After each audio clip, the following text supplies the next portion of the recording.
Forget endless sketches, let's build your dream home virtually. First up, Planner 5D.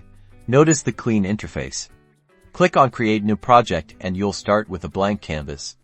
On the left, you'll find your comprehensive catalog, everything from structural elements to that perfect mid-century modern sofa. Simply drag and drop elements into your floor plan. Now, let's check out Home Design 3D. The wall drawing tool is prominent.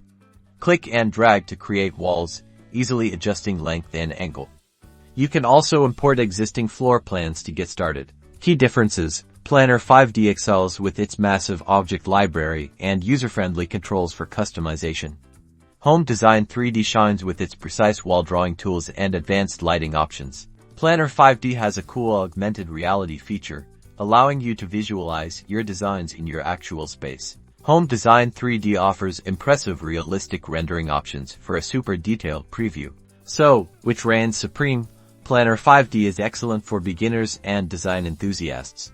Home Design 3D is ideal for those wanting detailed control and realistic visuals. Try them both out and let us know in the comments which home design tool best suits your needs. Happy designing!